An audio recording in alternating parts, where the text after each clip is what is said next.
নমস্কার বন্ধুরা, গল্পের চিলেকোঠা পরিবারে আপনাদের সকলকে স্বাগত জানাই। আমি সায়নী। আজ আমাদের নিবেদন বিখ্যাত সাহিত্যিক শ্রী সমরেশ মজুমদার রচিত গল্প দিয়ে যাওয়া। গল্পটি কেমন লাগলো কমেন্টে জানাবে। যদি ভালো লাগে লাইক করবে, আর চ্যানেলটিতে যদি নতুন হয়ে থাকে সাবস্ক্রাইব করবে। তবে চলুন আর দেরি করব না, শুরু করি আজকের গল্প। শ্রী সমরেশ মজুমদার রচিত দিয়ে যাওয়া।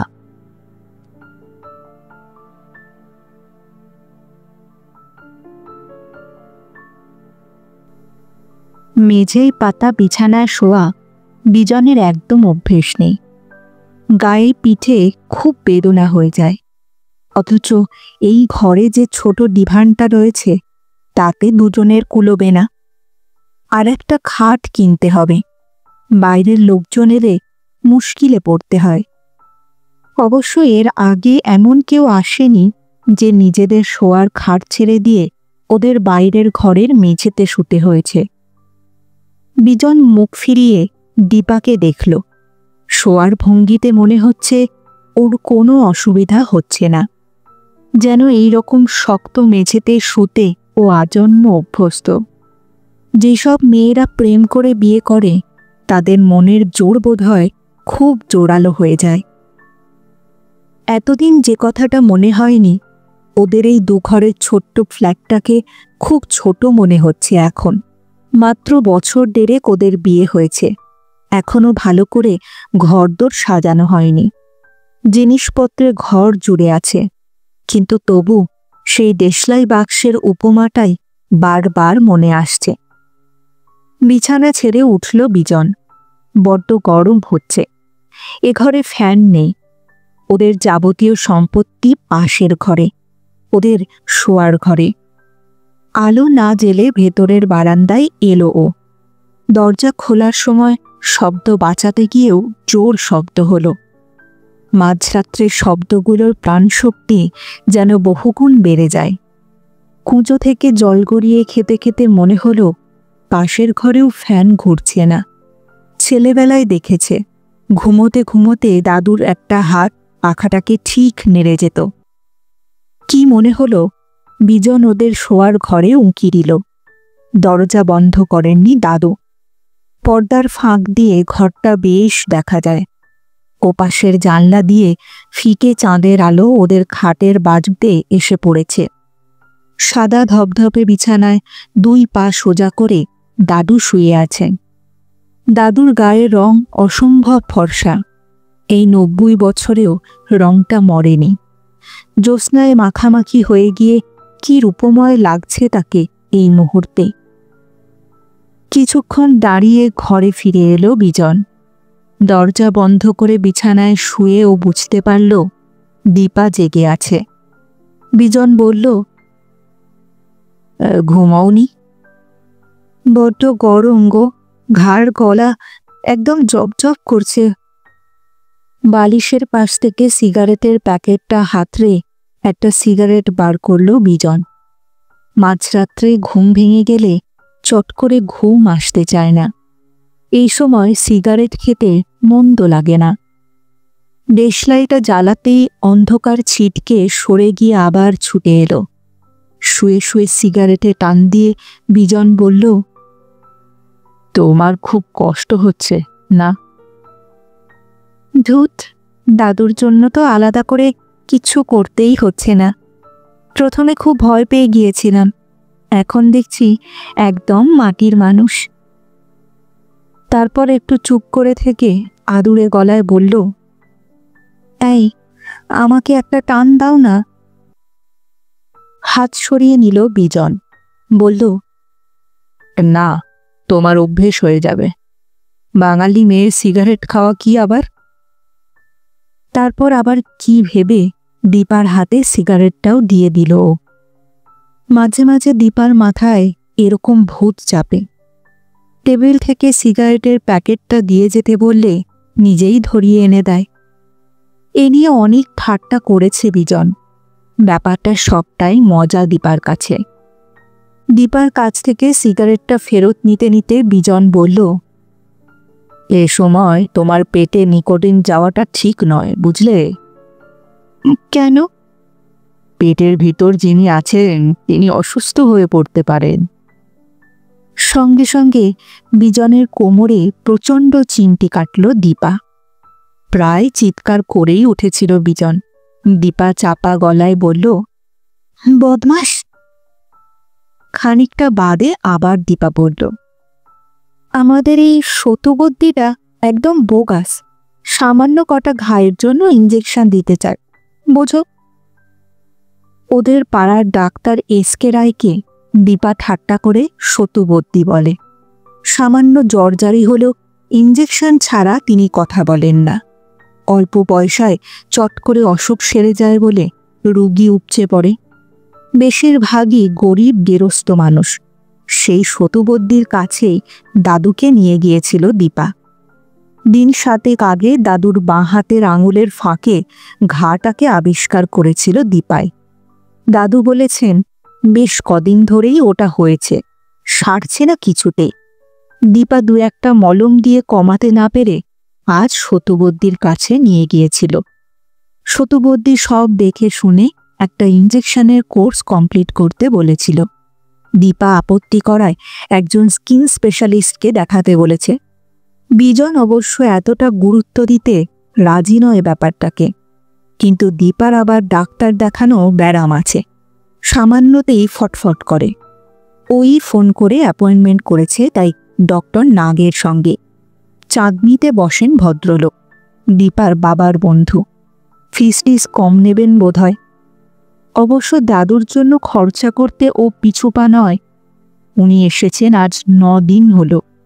প্রথম দিন বাজারে গিয়ে ও খুব বেকায়দায় পড়ে গিয়েছিল। এমনিতে ওদের সংসারে আলু, পেঁয়াজ আর 250 মাছ কিনলে দিব্যি চলে যায়।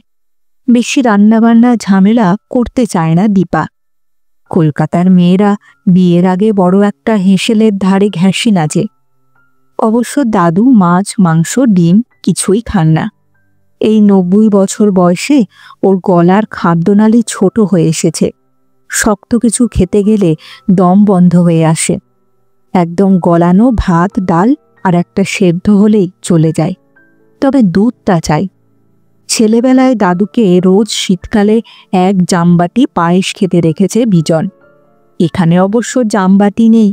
শ্যামবাজার থেকে কিনে আনা কাঁচের বাটিতে পাতলা করে পায়েস রেঁধে দেয় দীপা। কে বুড়োর কি ফুর্তি! এই সময় দীপার এতটা খাটুনি উচিত নয়, কিন্তু দাদু যখন নিজে থেকেই এখানে আসবো কথাটা লিখলেন, তখন দীপাই যেন বেশি খুশি হয়েছিল।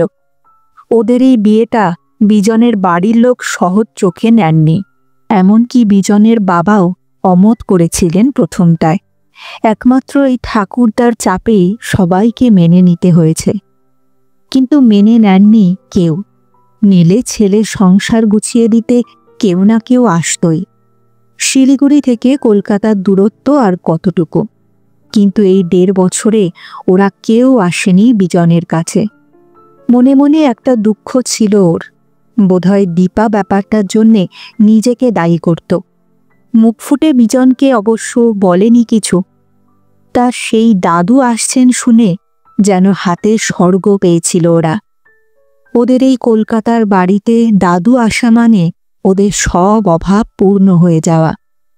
এই ফ্ল্যাটটা দোতলায়। যোগাযোগ ছিল বলে খুব সস্তায় পেয়ে গিয়েছিল বিজন। দক্ষিণ খোলা এই ফ্ল্যাট বাড়িটার সামনে ছোট্ট একটা পার্ক। মোটামুটি ওদের পক্ষে স্বর্গই বলা যায়। দাদু যেদিন কলকাতায় এলেন, বিজন একাই যেতে চেয়েছিল স্টেশনে। দীপা বাড়িতে থাকলে দাদুর খাবার দাবার, জল গরম সব করে রাখতে পারবে। কিন্তু দীপা শোনেনি সে কথা। জোর করে সেই ভোর রাত্রে প্রায় প্রথম ট্রাম ধরেই স্টেশনে ছুটেছিল। অত ভোরে কখনো বেরোনো হয় না। বেশ লাগছিল ট্রামে যেতে যেতে। কলকাতার চেহারাটা ভোরবেলায় একদম অন্যরকম হয়ে যায়। যদিও বিজন দাদুর চিঠিতে জেনেছিল উনি একাই আসছেন, তবু ঠিক বিশ্বাস করেনি। এখন শিলিগুড়ি থেকে এক রাত্রেই কলকাতা আসা যায়, কিন্তু দাদুর এই বয়সে একা আসাটা ভাবা যায় না। ট্রেনটা যখন এলো প্ল্যাটফর্মে, ঠিক তখনই ওরা দাদুকে দেখতে পেল। দরজায় দাঁড়িয়ে হাত নাড়ছেন ওদের দেখে। বয়সে শরীর প্রায় কুঁজো হয়ে এসেছে, কিন্তু ট্রেন থামা মাত্রই যেভাবে নেমে এলেন তাতে বয়সটাকে বোঝা যায় না। ওরা প্রণাম করতেই 2 হাত বাড়িয়ে ওদের আঁকড়ে ধরলেন দাদু। তারপর চোখ বন্ধ করে বুক ভর্তি বাতাসটাকে ছেড়ে দিলেন আরামে। দাদু একা এসেছেন কিনা জিজ্ঞেস করতে যাচ্ছিল বিজন, তার আগেই দাদু বললেন, জোর করে চলে এলাম দিদিমণি, তুমি আমাকে 2 ভাতে ভাত খাওয়াতে পারবে তো? বিজন দাদুর কাঁধ থেকে কাপড়ের ব্যাগটা নিজের হাতে নিয়ে নিল। পরে দেখেছে গোটা দিনের কাপড় আর 2 লং ক্লথের পাঞ্জাবি, 2 গেঞ্জি, একটা ব্রাহ্মী তেল, একটা চিরুনি নিয়ে দাদু শটান চলে এসেছেন। এতক্ষণ লাঠিটা কনুইতে ঝোলানো ছিল, এবার এক হাতে লাঠি, অন্য হাতে বিজনকে ধরে উনি স্টেশন পেরিয়ে এলেন। ট্যাক্সিতে উঠে বললেন, তোমাদের কলকাতার যা গল্প শুনি, আমি থাকতে পারবো তো? দীপা বড় বড় চোখ মেলে দাদুকে দেখছিল। বিয়ের পর ওরা যখন বউভাতে শিলিগুড়ি গিয়েছিল তখন দাদুর সঙ্গে খুব বেশি কথা হয়নি।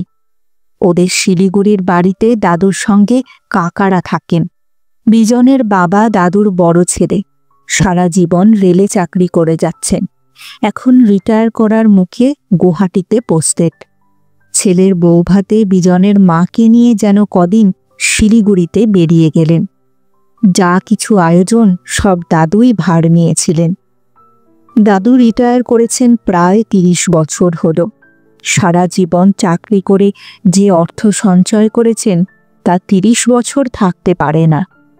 কিছু শেয়ার কেনা ছিল চা বাগানে, তার সামান্য ডিভিডেন্ড আর খানিক পেনশনের টাকায় দাদুকে চলতে হয়।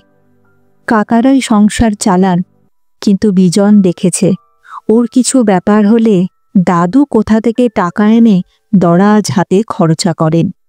প্রায় 4 বছর বয়সে দাদুর সঙ্গে শিলিগুড়ির নতুন বাড়িতে চলে এসেছিল ও। বাবা মাকে ছেড়ে সেই 4 বছর বয়স থেকে প্রতি মুহূর্তে ওর মানসিকতায় দাদু জড়িয়েছিলেন। নিজের ছেলেদের বদলির চাকরির জন্য বোর্ডিংয়ে রেখে মানুষ করেছেন, কিন্তু নাতিকে তিনি কখনো চোখের আড়াল হতে দেননি। বউভাতের দিন সবার সামনে দীপাকে আশীর্বাদ করতে গিয়ে বলেছিলেন, কখনো বোকা হবে না, ওকে চোখে চোখে রাখবে, যেমন আমি রেখেছিলাম। এখন থেকে বিজুর দায়িত্ব তোমার ওপর। বাড়ির সামনে ট্যাক্সি থেকে নেমে দাদু বললেন, ওরে বাবা, তোমরা দোতলায় থাকো নাকি? আমার যে উঠতে বড় অসুবিধে হবে। দীপা বলেছিল, আপনি কিছু চিন্তা করবেন না, আমি আপনাকে ধরে ধরে নিয়ে যাচ্ছি। দাদু বললেন, তা ধরো, ক্ষতি নেই, কিন্তু তোমার শরীরেই তো রক্ত নেই বাপু। মেয়ে মানুষের শরীরে রক্ত না থাকলে সন্তান যে জড়ভরত হয়ে যায় মা। লজ্জায় মাথা নিচু করেছিল দীপা, আর চোখে বিজনের দিকে তাকিয়েছিল। দাদুর চোখে কি এর মধ্যেই ওরা ধরা পড়ে গেছে? বিজন দাদুকে দেখছিল, ঠিক সেই একই রকম আছেন, একটুও পাল্টাননি। সোজা কথা একেবারে মুখের ওপর সোজা বলে দেন। এজন্য অবশ্য আত্মীয় স্বজনের কাছে এই মানুষটি বড় অপ্রিয়। তবুও দোতলায় উঠতে বেশ কয়েকবার দাঁড়াতে হলো। ওদের ফ্ল্যাটে ঢুকে দীপা দাদুকে শোয়ার ঘরে নিয়ে গেল। বলল, আপনি আগে বিশ্রাম করুন, তারপর জামা কাপড় ছাড়বেন। শোয়ার ঘরে ঢুকে দাদু হঠাৎ দাঁড়িয়ে পড়লেন। দেওয়ালে বিজনের ছোটবেলার একটা ছবি, দাদুর হাত ধরে হাঁটছে। ছবিটা দেখে দাদু চোখ বড় করলেন, বললেন, ওরে বাবা, আমার ছবি দেখছি এখানে। তারপর আস্তে আস্তে বললে, দেখো দিদিমণি, বিজুর মুখটা কেমন পাল্টে গেছে, আমি কিন্তু একই রকম আছি, কি বলো? মাঝরাত্রিরে অন্ধকার বেশ চোখ সওয়া হয়ে যায়। যদিও এ ঘরে চাঁদের আলো এখনো আসেনি, তবুও মুখ ঘুরিয়ে বিজন দীপার মুখ দেখতে পেল। এর মধ্যে কোন ফাঁকে ওর চোখ বন্ধ হয়ে গিয়েছে। বেচারার খুব খাটুনি যাচ্ছে। এখন দুপুরবেলায় একদম ঘুমোয় না, শুধু দাদুর সঙ্গে বকবক করবে। বুড়োদের এমনিতে ঘুমটুম কম হয়, কিন্তু এ সময় দীপার তো ঘুমোনো উচিত। অবশ্য হিসেব মতো এখনো প্রায় 4.5 মাস দেরি আছে। এর মধ্যে দুবার চেকআপও করিয়ে এনেছে বিজন। সব ঠিক আছে, শুধু রক্তাল্পতার অভিযোগ। একগাদা ওষুধ দিয়েছেন ডাক্তার, খেলে তো কাজ হবে। বিজন আর ওকে ডাকল না। আর কয়েক ঘন্টা পরেই তো ভোর হবে, তখন এমনিতেই বেচারার ঘুম ভেঙে যাবে। 5টা বাজার সঙ্গে সঙ্গে ওদের দরজায় শব্দ করেন দাদু। আজন্ম দেখে আসছে ও ব্যাপারটা। ছেলেবেলায় ভোর রাত্রে দাদু ওকে বিছানা থেকে টেনে তুলতেন। ঘুমে চোখ এঁটে থাকত, তাতেই জলের ঝাপটা দিতে বলতেন। শীত গ্রীষ্ম বলে কিচ্ছু ছিল না। প্রচণ্ড শীতের ভোরে মাথায় বাঁদুরে টুপি, সারা শরীর পশমে জড়িয়ে দাদুর হাত ধরে ওকে দৌড়তে হতো। দাদু এত জোরে হাঁটতেন যে না দৌড়ালে তাল রাখতে পারত না বিজন। তখনও আচ্ছা অন্ধকার জড়ো হয়ে থাকত গাছের মাথায়। মহানন্দার ধার দিয়ে দাদু ওকে নিয়ে চলে যেতেন সেই পিলখানা অবধি। যেই সূর্য উঠল, আকাশ সোনায় সোনায় ভরে গেল, ব্যাস দাদু থেমে গেলেন। দুহাত জড়ো করে 3বার জয়গুরু বলে প্রণাম করতেন। চুপচাপ দাঁড়িয়ে নদী দেখত বিজন। সেই ভোরবেলার ঠান্ডা বাতাসে নদীর ওপর দিয়ে এক রাশ মায়াময় কুয়াশা গড়িয়ে গড়িয়ে যেত। সূর্যের আলো পড়লেই জলের শরীর থেকে ধোঁয়ার সুতো মাথাচাড়া দিয়ে যেন আকাশটাকে ধরতে চাইত। সমস্ত বাল্যকাল এইভাবেই সকালগুলো কেটেছে। যেদিন বৃষ্টি হতো সেদিন খুব খুশি হতো বিজন। বৃষ্টির ভোরে দাদু তাকে ডাকতেন না। বিরাট ছাতাটা মাথায় নিয়ে গামবুট পরে একাই বেরিয়ে পড়তেন। কলকাতায় এসে প্রথম ভোরবেলায় দরজায় শব্দ শুনে দীপার ঘুম ভেঙেছিল আগে। বিজনকে ঠেলে তুলতেই ও দরজা খুলে দেখল দাদু দাঁড়িয়ে আছে। সাজগোজ হয়ে গেছে, হাতে লাঠি। দীপা বেরিয়ে এসে জিজ্ঞেস করেছিল, কোথায় যাচ্ছেন দাদু এই ভোরবেলা? দাদু বলেছিল, একটু বেরিয়ে আসি ভাই, দরজা খোলা থাকবে কিনা তাই তোমাদের ঘুম ভাঙাতে হলো।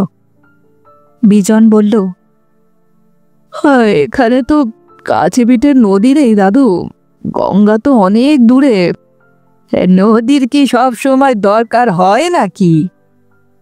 দীপা বলল, না, তবে আপনি কি একা একা হাঁটতে পারবেন? রাস্তাঘাট, গাড়ি ঘোড়া। বিজনের ঠিক পছন্দ হচ্ছিল না কলকাতায় দাদুর এই মর্নিং ওয়াকের ব্যাপারটা। কিন্তু এর মধ্যে দীপা চট করে শাড়ি পাল্টে চলে এসেছে। এসে দাদুর হাত ধরল, বলল, চলুন আমরা ঘুরে আসি। দাদু কিছুক্ষণ চুপ করে দাঁড়িয়ে থেকে বললেন, হ্যাঁ নাদবউ, আমার চেয়ে তোমার এতে উপকার হবে বেশি, বুঝলে? সিঁড়ি দিয়ে প্রায় অন্ধকারে ঠুকঠুক করে দাদুকে নিয়ে নামতে নামতে ঘাড় ঘুরিয়ে হঠাৎ দীপা চেঁচিয়ে বলেছিল, এই হিটারে জল গরম করে রেখো, আমি এসে চা করব। কথাটা কানে আসতেই ভীষণ লজ্জা পেয়ে গিয়েছিল বিজন। এমনিতে এটা কিছুই নয়, সংসারের অনেক কাজে ও দীপাকে সাহায্য করে, কিন্তু দাদুর সামনে একথা দীপা না বললেই পারত। বেচারা জানে না ওদের বাল্যকালে বাড়ির পুরুষরা এসব কাজ করলে তাদের স্ত্রৈণ বলা হতো। কিন্তু বিস্ময়ে বিজন দেখল কথাটা শুনেও দাদু পিছন ফিরে ওকে দেখলেন না, বরং দীপার সঙ্গে গল্প করতে করতে নেমে গেলেন। তাই লজ্জা পাওয়ার জন্য নিজেকে নির্বোধ বলে মনে হলো বিজনের।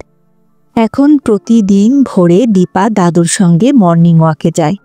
ভোর 5টায় দাদু এসে দরজার শব্দ করলেই দীপা তড়াক করে উঠে পড়ে। ওরা বেরিয়ে গেলে দরজা বন্ধ করে আবার ঘুমোতে চেষ্টা করে বিজন। কিন্তু একা একা শুয়ে ঘুমানোর অভ্যেসটা এই 1.5 বছরে কেমন করে যে চলে গেছে, কিছুতেই ঘুম আসে না। আশ্চর্য, দাদু এখন আর ওকে মর্নিং ওয়াকে সঙ্গী হতে বলেন না। পরদিন অফিসে যাওয়ার আগে দাদুকে ডাক্তার নাগের কাছে নিয়ে যাওয়া নিয়ে দীপার সঙ্গে কথা বলে নিল বিজন। ওর অফিস ধর্মতলায়, সেখান থেকে এত দূরে ফিরে এসে আবার চাঁদনি চকে ফিরে যেতে প্রচুর সময় লাগবে। তার চাইতে বরং দীপা যদি ট্যাক্সি নিয়ে ওখানে চলে যায়, তাহলে অফিস থেকে 5টার মধ্যে বেরিয়ে সরাসরি চেম্বারে চলে যেতে পারবে বিজন। অন্য সময় হলে দীপা রাগ করত, বলতো সব ঝক্কি বিজন ওর ওপর চাপিয়ে দিচ্ছে। ঝগড়াঝাটির সময় বলেই ফেলে, তুমি খুব স্বার্থপর। কিন্তু এখন এই প্রস্তাবে ও দ্বিমত করল না। ঠিক হলো, ডাক্তারের কাজ হয়েই ওরা কালীঘাট মন্দিরে যাবে। দাদুকে টুকটাক করে কলকাতা দেখানো হচ্ছে, আজ এই সুযোগে কালীঘাটটাও হয়ে যাবে। আর এখন বিজন হঠাৎ আবিষ্কার করল, এত বছর ও কলকাতায় আছে, কখনো কালীঘাট যাবার কথা তোর মনে আসেনি। মানুষ নিজের হাতের তালুর দিকে সবচেয়ে কম তাকায়। অফিস থেকে বেরিয়ে বিজন চৌরঙ্গিটা হেঁটে এলো। তাড়াহুড়োর কিছু নেই, দূরত্বটা এত সামান্য যে মিনিট 10 মধ্যেই ও চাঁদনিতে পৌঁছে গেল। জায়গাটায় ভিড়ভাট্টা বেশি, ফলওয়ালাগুলো রাস্তা জুড়ে চিৎকার করছে। হকারদের জ্বালায় নিশ্চিন্তে ফুটপাত ধরে হাঁটা মুশকিল। নম্বর মিলিয়ে একটা গাড়ি বারান্দাওয়ালা বাড়ির সামনে দাঁড়ালো। দোতলায় যাবার সিঁড়ির পাশে অনেকগুলো নেমপ্লেটের মধ্যে ডক্টর নাগের নাম দেখতে পেয়ে নিশ্চিন্ত হলো বিজন। দীপারা নিশ্চয়ই এখনো আসেনি। ট্যাক্সি পেলে 5:30টার মধ্যে অবশ্য আসার কথা। বিজন সিঁড়ির সামনে দাঁড়িয়ে চারপাশে সতর্ক চোখ রেখে সিগারেট ধরালো। সারা গায়ে অদ্ভুত ধরনের পাঁচড়ার মতো ঘা নিয়ে এক ভদ্রলোক আস্তে আস্তে ওপরে উঠে গেলেন। নিশ্চয়ই ডক্টর নাগের কাছে এসেছেন। হঠাৎ ও খুব বিরক্ত হয়ে পড়ল দীপার ওপর। খামোখা একটা বুড়ো লোককে নিয়ে এইসব চর্মরোগগ্রস্ত রোগীর সঙ্গে বসাতে চাইছে দীপা। রোগ বাতিকটা বোধহয় ওর মা ওকে দিয়েছেন। শাশুড়ির কথা মনে করলে নিম্নাঙ্গে বাত, পেটে আমাশা, উইন্ড অ্যান্ড অম্বল, রক্তচাপের হ্রাস বৃদ্ধি এসবই মনে পড়ে। বিজন নিজে ডাক্তারদের সঙ্গে বিশেষ পরিচিত নয়, কিন্তু ও দেখেছে এই কলকাতার সব রকম বিশেষজ্ঞ ডাক্তারকে চেনে এমন লোকের অভাব নেই। সেখানে নিজের অজ্ঞতা প্রকাশ করলে শুনতে হয়, সে কি ডক্টর মিত্রকে চেনেন না? কলকাতার সবচেয়ে বড় গাইনি উনি। অথবা ডক্টর সেনের নাম শোনেননি? কি বলেন, ইন্ডিয়ার টপ হার্ট স্পেশালিস্ট। মেয়েলি কোনো অসুখ বা বুকের ব্যামো না থাকলে কেন যে ওদের চিনতে হবে বুঝতে পারে না বিজন। এই ব্যাপারে দীপা অবশ্য খবরাখবর রাখে, টপ ডাক্তারদের নাম বলে দিতে পারে। খানিক বাদেই ওরা এসে গেল। ট্যাক্সির বিল মিটিয়ে দিয়ে দাদুর হাত ধরে বিজন গাড়ি বারান্দার তলায় চলে এলো। চারপাশে এত লোকের চিৎকার, দ্রুত চলাফেরা, রিক্সাওয়ালাদের ঘণ্টি শব্দ, দাদু কেমন বোকা হয়ে গেছেন। দীপা বলল, কতক্ষণ এসেছ? বিজন বলল, এই তো মিনিট 5। তুমি ওই সিঁড়িটা দিয়ে এগিয়ে যাও, আমি দাদুকে নিয়ে আসছি। সিঁড়িটা প্রায় খাড়াই হয়ে উঠে গেছে। এক পা করে উঠে দাদুকে দাঁড়াতে হচ্ছে। উঠতে উঠতে বললেন, এইসব বাড়িগুলো কবেকার বলতো বিজু? সিমেন্ট ওঠা সিঁড়ির ধাপে চোখ রেখে বিজন হাসল, বলল, ক্লাইভের আমলের হবে দাদু। দাদু এক হাতে লাঠিতে ভর দিয়ে অন্য হাতে বিজনকে নিয়ে উঠছিলেন। বললেন, কিন্তু দেখেছিস কি শক্ত গাঁথুনি! এরা সিঁড়িতে আলো দেয় না কেন বলতো? বিজন উত্তর দিল না। কলকাতায় অনেক কিছু স্বাভাবিক ঘটনা আছে যা প্রথম চোখে মেনে নেওয়া যায় না। কলকাতায় প্রথম পড়তে এসে হস্টেলের ঘরে 6 জনকে শুতে হবে ভেবে ওর কান্না এসে গিয়েছিল। শিলিগুড়ির স্বাচ্ছন্দ্যের জীবনে এরকম অভ্যাস যে ওর ছিল না, তাই এখন এগুলোই স্বাভাবিক হয়ে গিয়েছে। ওপরে উঠে বিরাট চাতাল, তাকে ঘিরে ইউ শেপে ঘরগুলো সাজানো। ডক্টর নাগের চেম্বারটা দেখতে পেল বিজন। বেশ ভিড় এই সন্ধেবেলায়। ওদের দেখে দীপা এগিয়ে এলো। আপনি একটু বসুন দাদু, একজন পেশেন্ট ভেতরে আছেন, তারপরেই আপনাকে ডাকবে। বিজন দেখল বসার ঘরটা বেশ বড়, অনেক চেয়ার ছড়ানো। মাঝে একটা কাঠের গোল টেবিলে কিছু ইংরেজি হিন্দি পত্রিকা রাখা আছে। কাগজের রং দেখে বোঝা যায় ওগুলো কয়েক মাস আগে ছাপা হয়েছে। ভিজিটার্স তো রোজ পাল্টাচ্ছে, পত্রিকাগুলো তাই পুরনো হয় না। একটা সোফার অর্ধেকটা খালি পেয়ে দাদুকে নিয়ে বসল বিজন। ভেতরে ডাক্তারের চেম্বার। সুইং ডোরটার কাছে গিয়ে দাঁড়ালো দীপা। আর কেউ ঢোকার আগেই ও চান্স নেবে। আশেপাশে তাকিয়ে বিজনের কেমন অস্বস্তি হতে লাগলো। হঠাৎ দাদু বলল, বিজু, তুমি ডাক্তার হলে পারতে। অন্যমনস্ক বিজন ঘাড় ঘুরিয়ে জিজ্ঞেস করল, কি বললে দাদু? এই সময় ভেতরের দরজা খুলে একজন মহিলা আর পুরুষ বেরিয়ে এলেন। দীপা বলল, এসো বলে কাউকে কিছু বলতে না দিয়ে ভেতরে ঢুকে গেল। সঙ্গে সঙ্গে একটু গুঞ্জন উঠল ঘরে। দীপা মাঝে মাঝে এমন সব ব্যাপার করে ফেলে। অবশ্য এখানে যারা অপেক্ষা করছেন তারা দাদুর মতো 90 পেরোয়নি। সেই হিসেবে নিশ্চয়ই দাদুকে ওরা ক্ষমা করে দিতে পারেন। চেম্বারে ঢুকে বিজন ডক্টর নাগকে দেখতে পেল। বয়স হয়েছে নিশ্চয়ই 70-এর কাছাকাছি। সাদা হাফ হাতা জামা, মুখটা হাসি হাসি। দীপা এগিয়ে এসে দাদুকে ধরে চেয়ারে বসালো, মুখোমুখি। দুপাশে আরও 2টো চেয়ারে বিজনরা বসল। দীপা বলল, আমাদের দাদু। ডক্টর নাগ বললেন, বলুন, কি হয়েছে আপনার? দাদু হাতটা সামনে নিয়ে এলেন। বিজন এইবার দেখল বাড়ি থেকে বেরুবার সময় দীপা ব্যান্ডেজ দিয়ে আঙুলের ফাঁকটা ঢেকে দিয়েছে। ডক্টর নাগ দীপাকে ইঙ্গিত করতে দীপা হাতটা টেনে নিয়ে ব্যান্ডেজটা খুব সতর্ক হাতে খুলে নিল। টেবিল ল্যাম্পের মুখটা ঘুরিয়ে আলোটা হাতের ওপর ফেললেন ডক্টর নাগ। তারপর মনোযোগ দিয়ে 2 আঙুলের মাঝখানের ঘাটা দেখতে লাগলেন। বিজন এই চড়া আলোয় দাদুর হাতের চামড়া, শিরা এগুলোই দেখছিল। হঠাৎ ডক্টর নাগ জিজ্ঞেস করলেন, কত বয়স হলো আপনার? দাদু বললেন, 1884-এ জন্ম আমার। মুখ তুলে তাকালেন ডক্টর নাগ। বাহ, শরীর তো দেখছি বেশ ভালো। তারপর একটা লম্বাটে বাক্স খুলে সূঁচের মতো জিনিস বার করলেন। হাতটাকে ছড়িয়ে দিন, আঙুলগুলো স্প্রেড করুন। হ্যাঁ। তারপর সেই সূঁচটাকে ঘায়ের কাছাকাছি চামড়ার ওপর ফোটাতে লাগলে। লাগছে? দাদু চোখ বন্ধ করে কিছুটা ভেবে বললেন, না তো। আরও জোরে বিদ্ধ করে প্রায় ফিসফিসিয়ে ডক্টর নাগ বললেন, এবার? দাদুর হাতটা সামান্য নড়ে উঠল।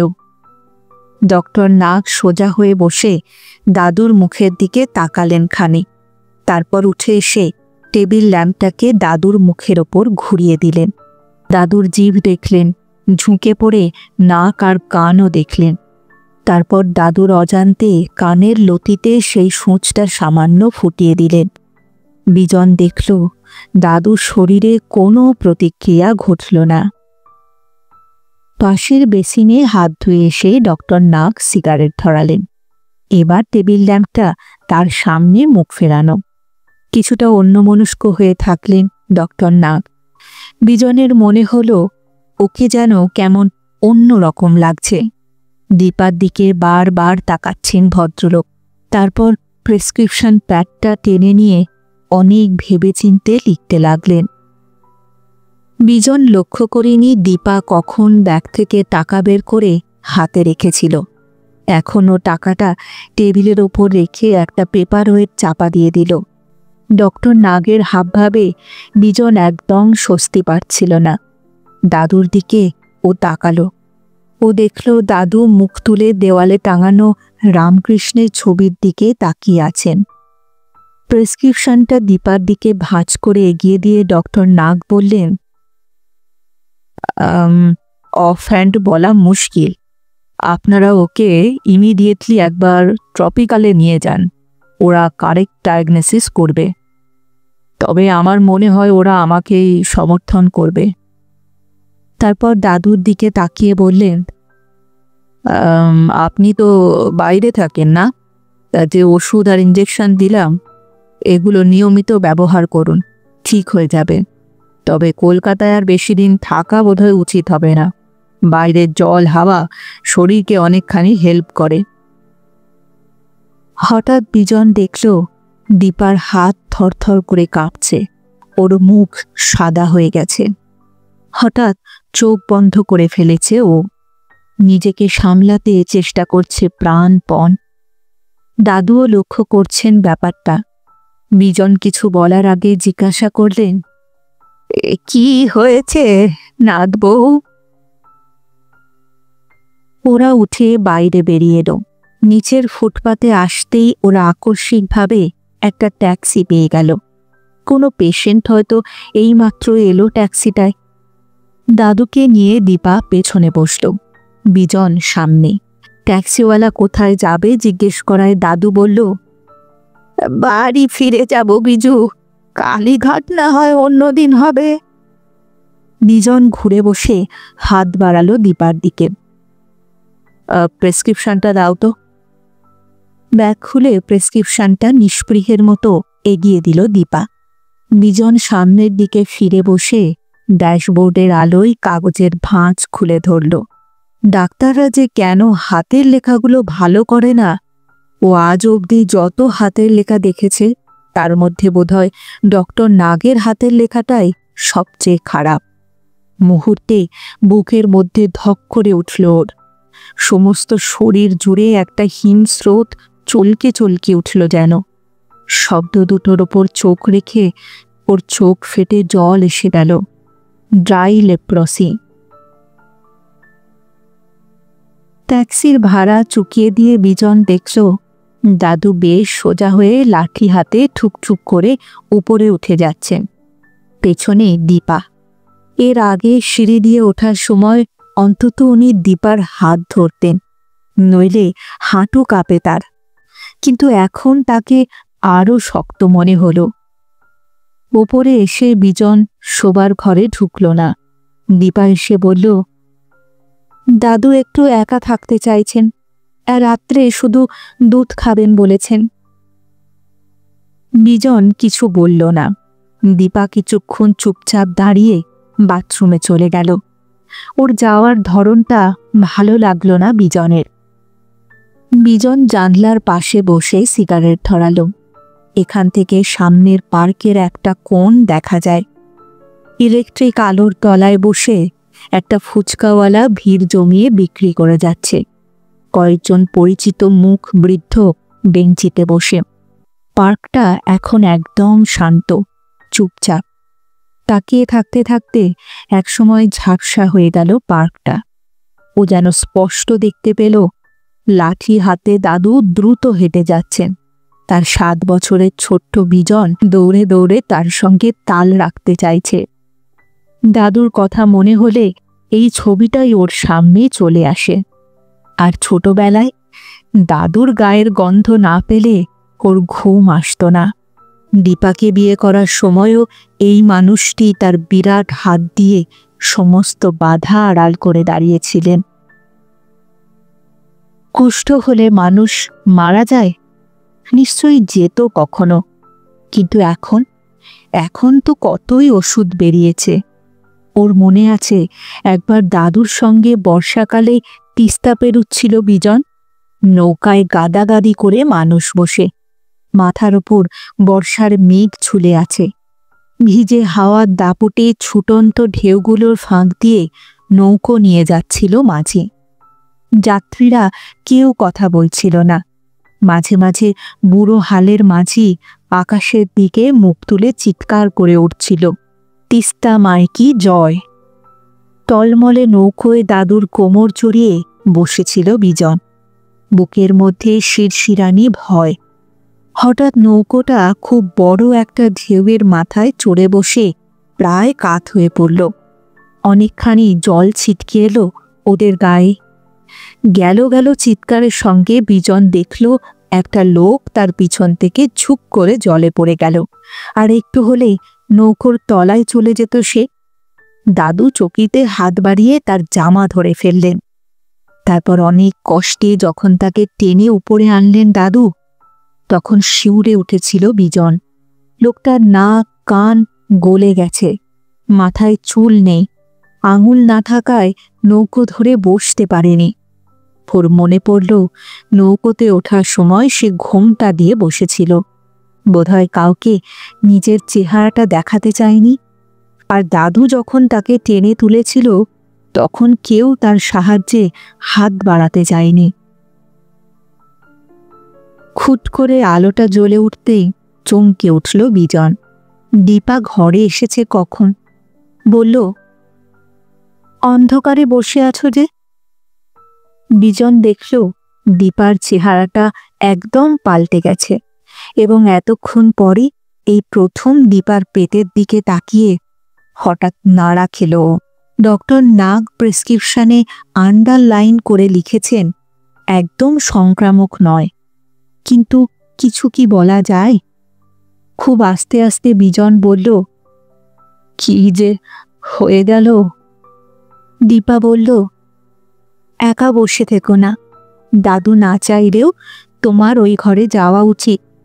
আমি ওর দুধ নিয়ে যাচ্ছি, তুমি নিজেকে শক্ত করো। দীপা চলে গেলে বিজন দাদুর ঘরে এলো। দরজায় দাঁড়িয়ে ইতস্তত ভাবটা কাটিয়ে ভেতরে ঢুকে দেখতে পেল জানালার ধারে চেয়ারে দাদু বসে আছেন, মুখ বাইরের দিকে ফেরানো। পায়ের শব্দে মুখ ফেরালেন, বললেন, কে? বিজু, এসো। না না বিজু, তুমি খাটে বসো না। প্রায় একটা চাপা আর্তনাদ করে উঠল বিজন। দাদু, আমি চলে গেলে এই ঘর হোয়াইট ওয়াশ করে নিলে ভালো করবে। বিছানার চাদর টাদরগুলো ফেলে দিলে ভালো, ধোপার বাড়ি কিন্তু দেবে না। আর কাল সকালে গিয়ে শিলিগুড়ির টিকিট কিনে আনবে। ট্রেন না পাও আমি প্লেনে যাব, আমি টাকা দেব, বুঝলে? দাদু খুব স্পষ্ট গলায় কথাগুলো বলে গেলেন। কালই চলে যাবে দাদু? কথাটা বলতে গিয়ে বিজন চমকে উঠল। ও কি মনে মনে দাদুর চলে যাওয়াই চাইছে? নইলে প্রশ্নটা করার সময় হঠাৎ এক ধরনের স্বস্তি চলকে উঠল যেন ওর মনে। নিজেকে এই মুহূর্তে ভীষণ ছোট মনে হলো ওর।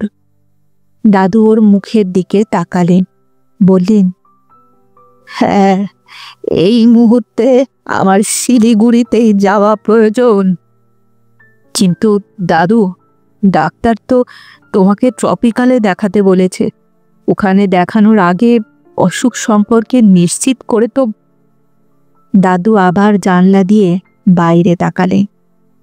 এই কয়েক ঘন্টায় মানুষটার চেহারা কেমন যেন বদলে গিয়েছে। ওদের বংশে নাকি এত দীর্ঘ সময় কেউ বাঁচেনি। বোটানিক্সে সেই গাছটার মতো হয়ে গেল ব্যাপারটা। মূল শেকড় থেকে যে কাণ্ড বেরুলো, তার অজস্র শাখা এবং তা থেকে প্রশাখা, সবাই মাটিতে শিকড় নামিয়ে দিয়ে মজবুত হলো। এখন মূল শেকড়ে যখন ঘুম ধরল, শুকিয়ে গেল, তখন তাকে চেনা গেল না, প্রয়োজনও হলো না। হঠাৎ দাদু বলল, বিজু, আমার জন্য তোমার কষ্ট হচ্ছে? উত্তর দিতে পারল না বিজন। এ কথা জোর করে চেঁচিয়ে বলা যায় না। দাদু বললেন, মনে করে কাল টিকিটটা নিয়ে এসো বিজু। শিলিগুড়িতে না গেলে আমি একটুও স্বস্তি পাচ্ছি না। নিজন দেখল দীপা এক গ্লাস দুধ আর মিষ্টি নিয়ে ঘরে ঢুকছে। স্ত্রীর মুখের দিকে তাকালো না বিজন। মেঝেতে পাতা বিছানায় শোয়া এখন আর কোনো ব্যাপার নয়। বিজন মরার মতো পড়েছিল। আজ রাত্রে ওর খাওয়া হয়নি তেমন। খাবার ইচ্ছেটাই শরীরে ছিল না। দীপা কি করেছে কে জানে। এখন রাত অনেকটা হবে। দীপা ওর দিকে পাশ ফিরিয়ে হাতের ওপর মাথা রেখে শুয়ে আছে। বিজন জানে দীপা ঘুমায়নি। দাদুর ব্যাপার নিয়ে দীপা কোনো কথা বলছে না। অবশ্য আলাদা করে বলার মতো সময়ও পায়নি। বেচারা যে ভীষণ কষ্ট পেয়েছে এটা বোঝা যায়। ভয়ও পাচ্ছে। আজ রাত্রে দাদুর ঘাটা ড্রেস করে মলম লাগিয়ে দেওয়া হলো না। রোজ দীপাই করত। এমনিতেই ওর ঘেন্না পিত্তি কম। আজ কি ওর খেয়াল হয়নি, না সাহস পায়নি? হঠাৎ দীপা দীর্ঘশ্বাস ফেলে বলল, কি হবে বলো তো? বিজন এইরকম প্রশ্নের জন্যেই বোধহয় অপেক্ষা করছিল। বলল, দুধ? একটা ডাক্তার কোনো টেস্ট না করেই বলে দিল লেপ্রোসি, আর তাই সত্যি হয়ে গেল? এটা কি সম্ভব নাকি? কত পরীক্ষা করে তবে বোঝা যায়। ডাক্তারটাকে আমার একদম ভালো লাগছে না। দীপা বলল, কিন্তু দাদু তো একদম নার্ভাস হলেন না। এমনকি আবার পরীক্ষা করাবার কোনো আগ্রহও নেই তার। আমার হঠাৎ মনে হলো উনি বুঝি জানতেন। বিজন প্রতিবাদ করল, বলল, কি যাতা বলছো তুমি? জেনে শুনে কি উনি আমার কাছে আসবেন? দীপা কোনো উত্তর দিল না প্রথমটায়। তারপর বলল, আমার বাড়ির লোকেরা কি ভাববে কে জানে। ডাক্তার না কি না বলে ছাড়বেন? এই ব্যাপারটা ভাবেনি বিজন। দীপার আত্মীয় স্বজন, এমনকি বিজনের নিজের বাড়ির লোকেদেরই বা কি প্রতিক্রিয়া হবে? দাদুকে কি কাকারা একঘরে করে দেবে, নাকি কোনো হাসপাতালে পাঠিয়ে দেবে? বিজন বলল, ডাক্তার তো বলেছে সংক্রামক নয়। চট করে জবাব দিল দীপা, কেউ বিশ্বাস করে? আমার জন্যে নয়, এই পেটেরটার জন্যেই ভয় হচ্ছে গো। চুপচাপ শুয়ে থাকতে থাকতে একসময় বিজন বুঝল দীপা ঘুমিয়ে পড়েছে। ওর জন্য খুব কষ্ট হলো বিজনের। বেচারা এখনো ছেলে মানুষ। এই অবস্থায় পড়লে হয়তো বিজনও একই প্রশ্ন করত। কাল দাদু চলে গেলে ঘরদোর লাইজলে ধুয়ে নিতে হবে। হেসে ফেলল বিজন। মানুষের মন কিভাবে ধুয়ে মুছে সাফ করা যায়।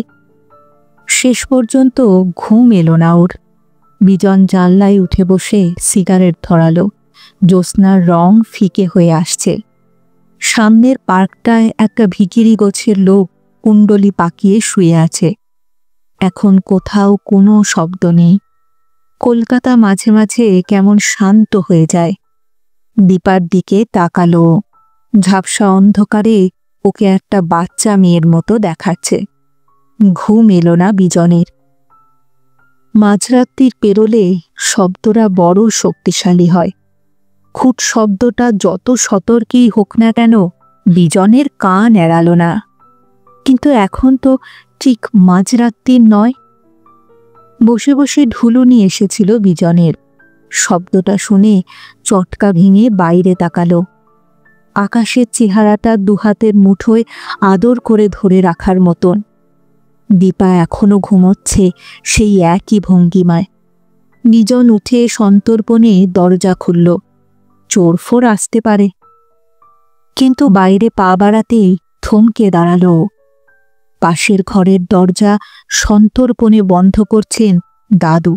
এই ঝাপসা অন্ধকারেও ওর সাদা পাঞ্জাবি দেখা যাচ্ছে।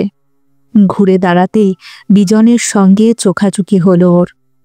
লাঠিটা মাটি থেকে সামান্য উপরে তুলে এগিয়ে এলেন কয়েক পা।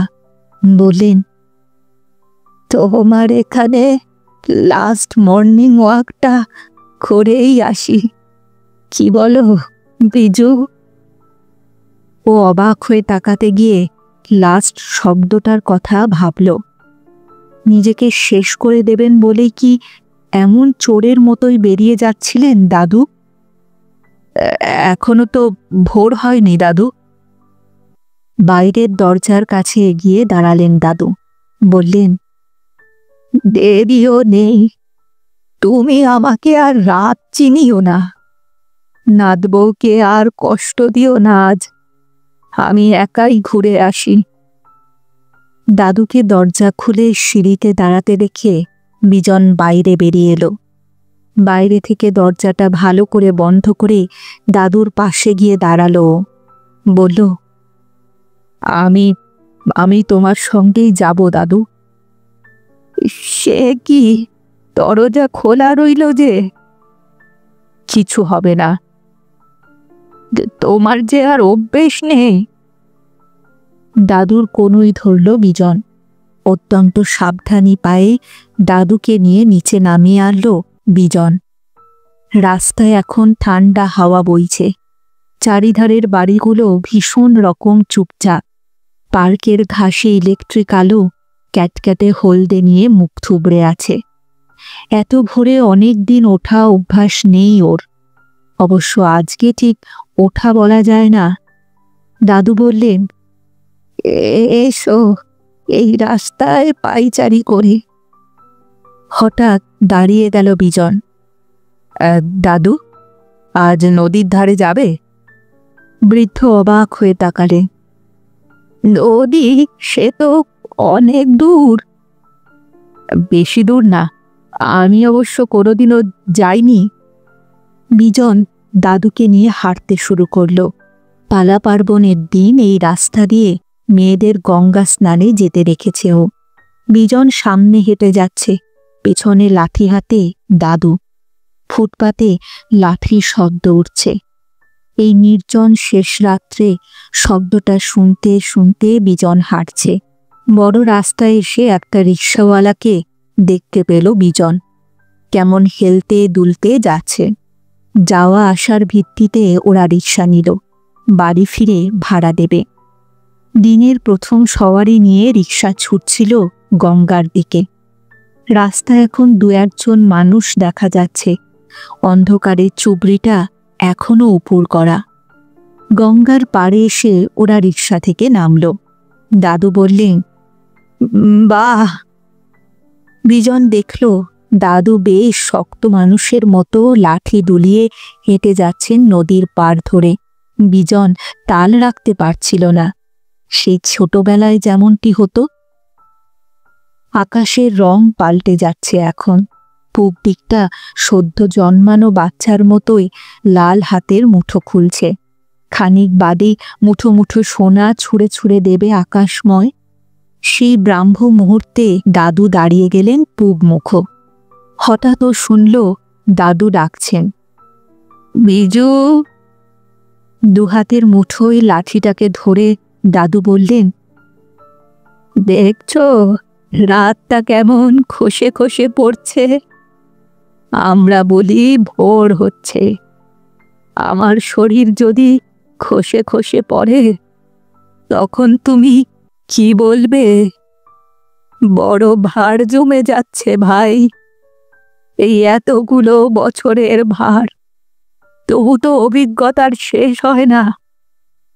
তোমাকে আমি কিছুই দিতে পারিনি। আমার এতগুলো বছর শুধু তোমাকে দিয়ে গেলাম।